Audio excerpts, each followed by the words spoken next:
This is Rob Liefeld. Kai Review is going down. Hey guys, just finished watching Legion, Season 3, Episode 3, Chapter 22. Oh my god, this is an amazing episode of this season. So the first two episodes of this season, I was kind of, I don't know, it didn't really suck me in as much as this episode did. And I guess it's okay because it's kind of getting you back into the season a little bit. Trying to get you to remember where things are left off. And setting up this episode, because the first two episodes are very, very linear and very easy to follow compared to the rest of the show, and which was kind of weird. That's what you love. That's what I love about the show, is that it's difficult to follow.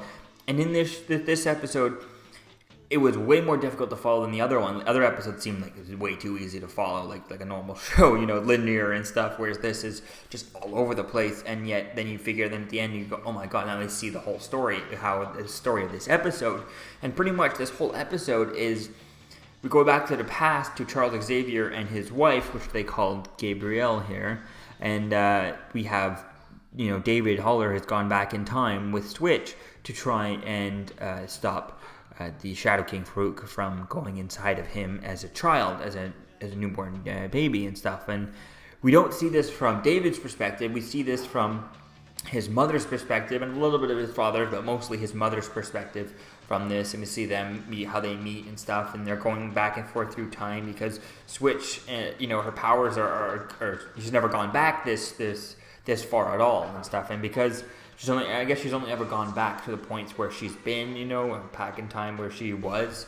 So she went back into her old body. But I guess when they go back in time when they don't exist, they end up being kind of astral projections type thing. I think that was really kind of cool playing with that. We see that David's father, leaves his mother and stuff. We find out that it's because he's going after, to try and find another mutant and stuff that he's trying to look for, and then you find out that it's Farouk and stuff, and that's how Farouk uses him to find David and uses that connection. So that's really interesting there, playing with that storyline. We see that, his mother type thing. It's unclear if this is kind of like a loop, how they're playing with time, as if this, this always happened. Did he always from the future go back in time and set in motion the stuff that ended up making his mother fall back into craziness and all that stuff, since she was kind of, I guess, shell-shocked from the war type thing. Then Charles saved her, and then David accidentally kind of sent her back spiraling down to the abyss, right? So I think that was kind of interesting dealing with that. And was that history? Is that the loop, that the future David always tries to go back to do that, and it just kind of keeps happening like that? Or is this the first time that this is happening and he's messing with time? I think that would be something interesting to see, because I feel like it's kind of the loop. We'll just have to wait and see as to kind of where things kind of go into how things are going to finish off, how things are going to go with the time travel explained, how they explain time travel in this show. Or it's one of those shows that's probably not going to explain it, but we'll see how things go there. And she's not quite sure, because she does talk about at the beginning that she's not quite sure what's real, if she's still if this is all real, or if she's still just sitting in the hospital and Charles is just playing with her mind, and this is all a fake imagination that he gave her to let her kind of play with, instead of the destruction and all that stuff that he said, because this could all be fake. We have David going back in time trying to talk to his mother, but for all she knows, this could all be in her head. He just gave her a better existence inside of her head, rather than the terrible stuff that kind of shell-shocked her type thing. So I think that could be something interesting to play with, but she's not sure about that. So we see David is trying to contact his parents in the past, unable to. We see that he's driving his mother crazy, and then at the end he's about to conjure himself there, and then his father shows up and kind of, I guess, can see his mental projection there, because he's a telepath, and he ends up blasting himself away type thing. So I think it's really going to be interesting to see as to where things go with this in the next episode. Unfortunately, I haven't watched the trailer yet for the next episode, so I'm not sure where that goes, but that's going to be interesting to see as to where things go.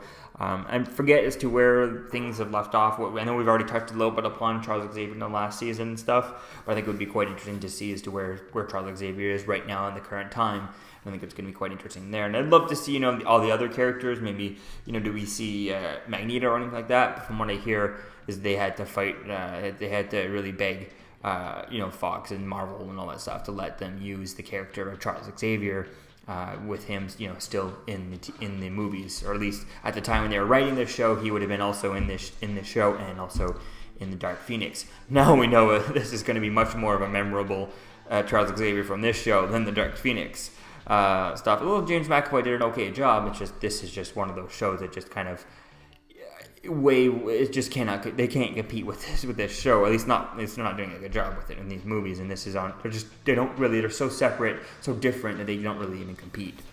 So I think that's really cool to seeing that. If I'm not mistaken, we did see some promotional last season. Or last season, we did see the actual X-Men chair and stuff, the one that Patrick Stewart sits on. I think one of those is being used for this show, so I think that'll be cool to see as to where things go with that. If we do get to see him bald, we do see some sort of an X-Men type thing in here at the end of this season, especially with this being the last season. I think it'd be really cool to kind of see that. Maybe not see an actual X-Men, but do what they did and kind of show people dressed up in X-Men costumes without showing the actual faces, pretty much like Superman on Supergirl for the first season, where you never really see the full face. You just see like comic accurate costumes on a random stunt double with no lines or anything like that. I think that could be something cool to see that. So yeah, all in all, I'm really excited to see as to where things go with this family dynamic for David in season 3. So it's going to be quite interesting to see as to where things go, and I'm glad we've set this up pretty early on, going into the thick of it here. So let me know what you think, guys, about this episode in the comments below. Season 3, episode 22. Season 3, episode 3, chapter 22. And I'll see you guys in the next video. Peace out. We're here for Kyle Reviewed on YouTube, the very best Kyle Reviewed channel on all the YouTube Kyle Reviewed channels. You got that? You got that right? Thank you for watching Kyle Reviewed. Deadpool and I thought it was fantastic. You need to like, you need to subscribe. You know how it's done. Like, subscribe. Right, DP? All right, Kyle Reviewed. Cool channel.